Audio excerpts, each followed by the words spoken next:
Hello guys. तो आप सभी को प्रणाम, राधे राधे, हर हर महादेव। तो आप सब कैसे हैं तो हमें बताइए। और आप सभी का हमारे यूट्यूब चैनल में स्वागत है। तो गाइज आज फिर हम कुछ आए हैं आप सभी के सामने बातें करने के लिए। तो शुरू करते हैं। तो आज मैं आपको ये बताऊंगी कि जो औरत लोग हैं वो काफ़ी इमोशनल होती हैं, चाहे वो मायके में हो या ससुराल में हो, हमेशा दिल से काम लेती हैं। वो दिमाग से सोचती ही नहीं और इसीलिए वो ज़्यादा जगहों पे फ्लॉप हो जाती हैं। और जेंट्स लोग हैं हमेशा दिल से कम दिमाग से ज़्यादा सोचते हैं।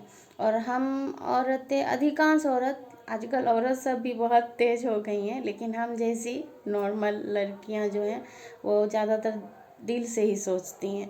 लेकिन आज का जो समय डिमांड कर रहा है, जो मांग कर रहा है, हम लोगों को भी थोड़ा सा समझदार होना पड़ेगा।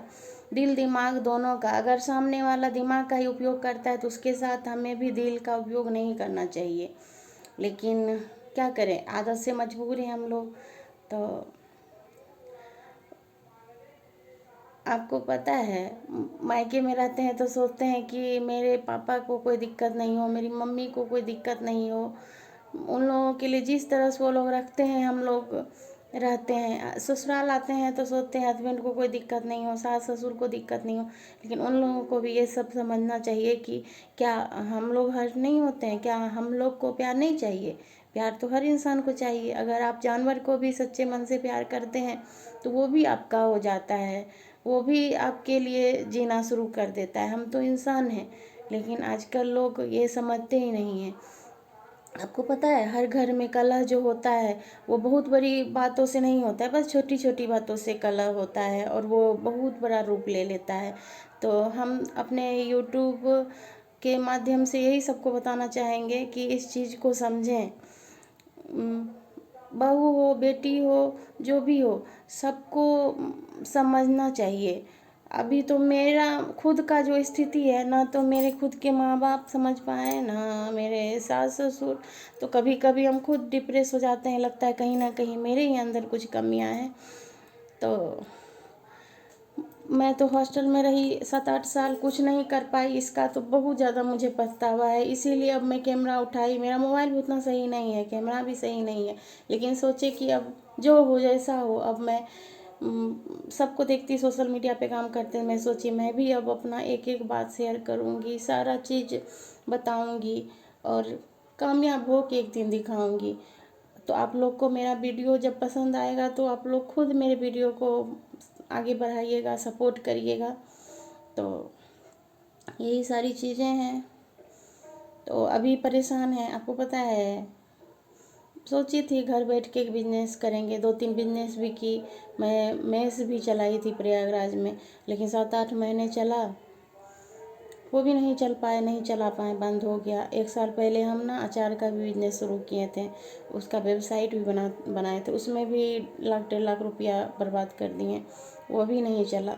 तो कुल मिला के अभी जो 11-12 साल का पीरियड है, 3-4 बिजनेस ऐसा किए जिसमें सिर्फ रुपया ही बर्बाद हुआ, सक्सेस नहीं मिल पाया।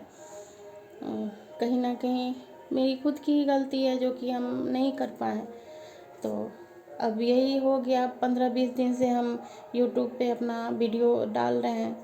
तो उम्मीद है कि आप लोग का ही सपोर्ट होगा तो हम कुछ कर पाएंगे। दिल तो बहुत दुखता है, बहुत तकलीफ़ होता है, क्योंकि अगर इंसान कुछ नहीं कर पाता है तो उसका बहुत ज़्यादा पछतावा होता है। आपको तो पता ही है, हम लोग जिस समाज में रहते हैं वहाँ ताने तो बहुत मिलते हैं। कोई सपोर्ट आपका नहीं करेगा लेकिन ताना देगा।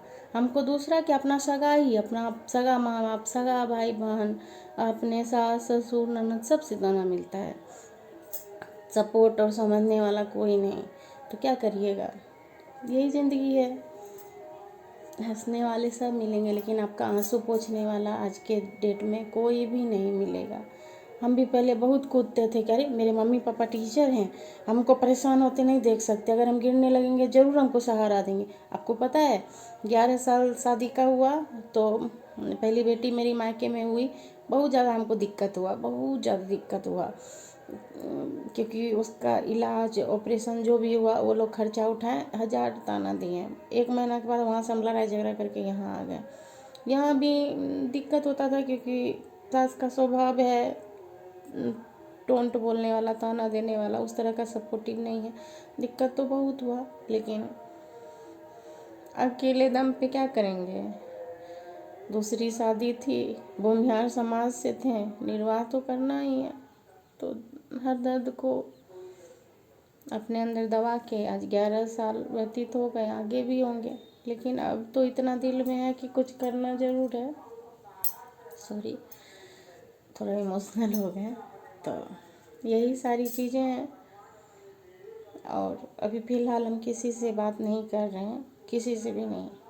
तो हम सोचे अब कैमरा उठाएं, अपने दिल की बात आप लोग तक पहुंचाएं, क्योंकि आप लोग ही समझ सकते हैं, वो लोग नहीं समझ सकते हैं।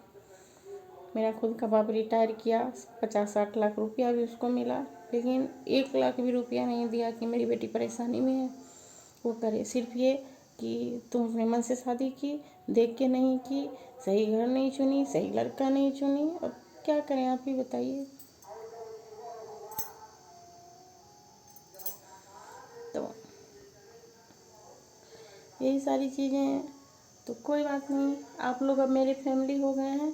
अब आप लोग से अपने मन की बात करेंगे और आप लोग हमें बताइएगा कि क्या मेरे हित के लिए सही है, क्या नहीं सही है। तो अब कोई दिक्कत नहीं है, अपने परमात्मा पे भरोसा रखती हूँ और आप लोग पे। और खुद जो है डेली मैं काम करूँगी। और क्योंकि यहाँ उतना बाहर जाने का माहौल नहीं है, बहुत अजीब टाइप का यूपी का है। जो यूपी से होंगे उन्हें पता होगा कि यूपी में औरतें, मतलब शहरी माहौल नहीं है, ग्रामीण क्षेत्र है और काफ़ी बैकवर्ड इलाका है। अभी यहाँ डेवलप होने में कम से कम 15-20 साल लग जाएंगे। तो फिर भी मेरे जब मैं आई थी तब तो बहुत ज़्यादा था दिक्कत, अब धीरे धीरे सही हो गया है। तो हो जाएगा सही, वक्त लगता है ना हर चीज़ बदलने में। तो हिम्मत नहीं अपना टूटने देना चाहिए इंसान को। अगर आप टूट गए जिस दिन, तो समझिए उसी दिन आप ख़त्म हो गए। तो टूटने नहीं देना है, आगे ईश्वर रास्ता दिखाते जाएंगे। और हम उस माँ बाप को भी दिखाना चाहेंगे कि जिस गरीबी की वजह से और बहाना करके हमसे रिश्ता तोड़ी ना, कल वो पछताएंगे। और यही कैमरा लेके आप लोग को दिखाएंगे कि मैं कुछ कर पाती हूँ कि नहीं। अब जब तक हम कामयाब नहीं होंगे तब तक अपना चेहरा वो लोग को नहीं दिखाएंगे। बहुत तकलीफ हुआ है हमको, बहुत ज़्यादा। गर्मी का छुट्टी होता है तो मेरा बच्चा भी कहता है कि सब बच्चे नानी के यहाँ गए, हम भी नानी के यहाँ जाएंगे। लेकिन वो लोग उस लेवल के हैं ही नहीं, हमारा बच्चा उन लोग के पास जाए। या बुआ भी है उसकी, कभी नहीं बुलाती, तो कोई नहीं है हमारे बच्चों के लिए।